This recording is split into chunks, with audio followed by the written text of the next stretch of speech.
बहू, एक गिलास पानी लेकर आना।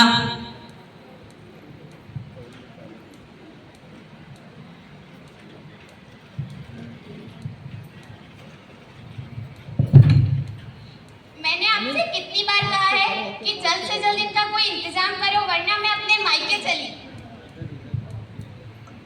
अरे भाग्यवान, तुम इतने गुस्से क्यों हो रहे हो? मैंने सोचा है कि हम इन्हें वृद्धाश्रम पहुंचा दें। दृश्य दो।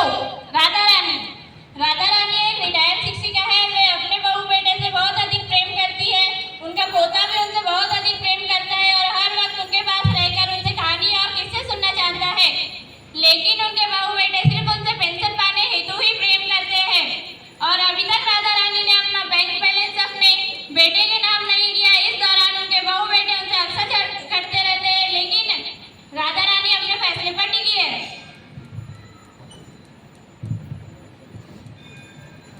माँ, मैंने तुम्हें 100 बार समझा चुका हूँ कि जो बैंक में पैसा रखा हुआ है वो मेरे नाम कर दो, लेकिन तुम्हें तो समझ ही नहीं आता है। जो पैसा बैंक में रखा है वो आज भी मेरा है, कल भी मेरा ही रहेगा, लेकिन तुम्हें समझ नहीं आता है। माँ जी, आपको इतना भी नहीं पता है कि इनकी सैलरी बहुत कम है। हमें हमारे बच्चों को अच्छे से पढ़ाना है और उन्हें अच्छे से अच्छे स्कूलों में भेजना भी है।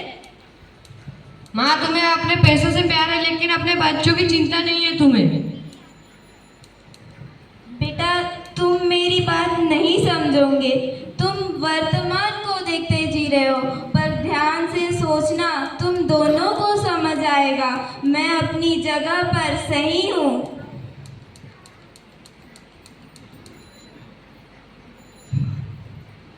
जब वो हुआ करते थे तो हम सोचते थे हम अपने बेटे को चाहे कितनी भी मुश्किल आए अच्छे से पढ़ाएंगे, लिखाएंगे, उसे नौकरी पर लगाएंगे, वो हमारा नाम रोशन करेगा।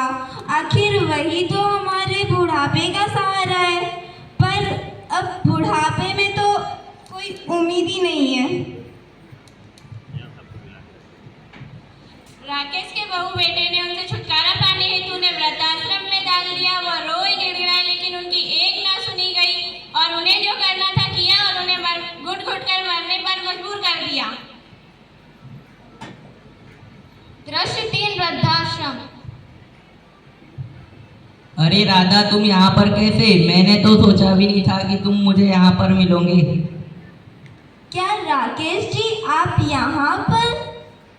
हाँ हाँ, मैं राकेश, आपका सहपाठी। लेकिन आप यहाँ पर कैसे? मैंने तो सपने में भी नहीं सोचा था कि आप मुझे यहाँ पर मिलोगे। अगर मैं सही हूँ तो शायद आप भी उसी कश्ती के मुसाफिर हैं जिस पर मैं सवार हूँ। आइए राधा जी, बैठिए। वैसे पहले मैं शिक्षिका थी। मेरे रिटायरमेंट के बाद मेरे बेटा बहू को मेरा खर्च बोझ लगने लगा। उन्होंने सिर्फ मेरी पेंशन से प्यार किया और मुझे इस वृद्धाश्रम में छोड़ दिया। मेरी भी यही कहानी है। मेरे बेटा बहू ने मेरी जब तक सेवा की, जब तक उन्हें मेरे पैसे मिलते रहे। जैसे ही उन्हें मेरे पैसा मिलना बंद हुआ, उन्होंने मुझे भी वृद्धाश्रम छोड़ दिया।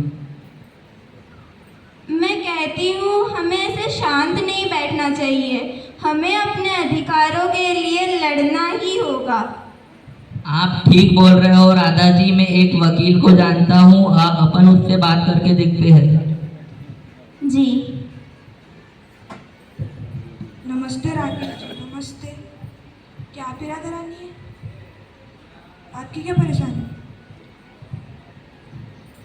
वकील साहब, हमें हमारे बेटा बहू ने पैसों के लालच में इस वृद्धाश्रम में छोड़ दिया है। हम यहाँ नहीं रहना चाहते, हमारी सहायता करिए।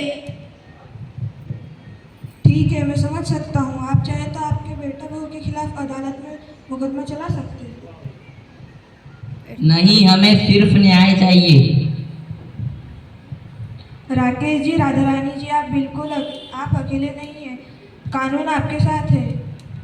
यदि कोई बेटा या बहू अपने माता पिता की देखभाल नहीं करते हैं, उन्हें घर से निकाल देते हैं और उनकी संपत्ति के लिए उनका शोषण करते हैं, तो माता पिता कानूनी सहायता ले सकते हैं। धन्यवाद वकील साहब। दृश्य 4 अदालत।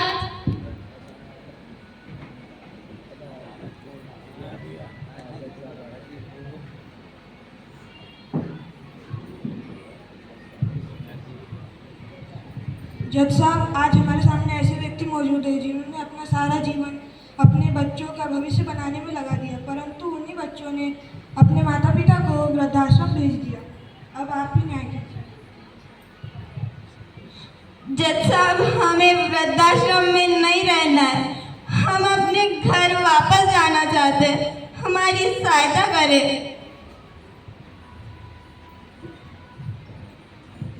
हम इनके बच्चे हैं और इनकी संपत्ति पर हमारा ही तो अधिकार है। कानून की धारा 23 के तहत अगर कोई बुजुर्ग अपने बच्चों को उनकी संपत्ति यह शर्त पर देते हैं कि वह बुढ़ापे में उनकी देखभाल करेंगे और अगर बच्चे ऐसा नहीं करते हैं तो वह उस ट्रांसफर को रद्द माना जा सकता है। बुजुर्ग माता पिता द्वारा बच्चों को दी गई संपत्ति वापस लेने के लिए भारत में माता पिता व वरिष्ठ नागरिकों का भरण पोषण एवं कल्याण अधिनियम 2007 लागू होता है।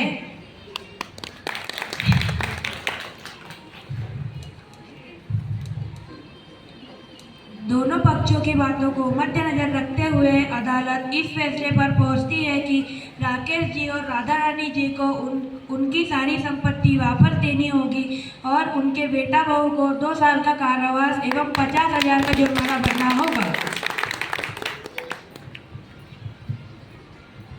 पिताजी, हमें माफ कर दीजिए, हम आपको समझ नहीं सके। मेरी माँ, मुझे माफ कर दो क्योंकि मैं वर्तमान को देखकर जी रहा था। माँ जी, हमें माफ कर दीजिए, हमने आपको बहुत कष्ट दिए हैं, हम आपको आगे बहुत ही सेवा करेंगे।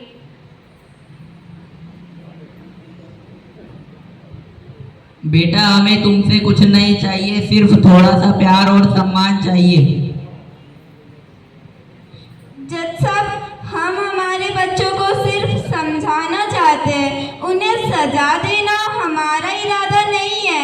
आप कृपा कर उनकी क्षमा माफ करें।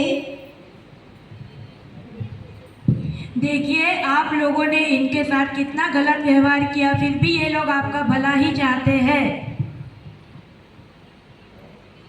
इस कहानी से हमें यह शिक्षा मिलती है कि हमें अपने माता पिता का सदैव सम्मान करना चाहिए।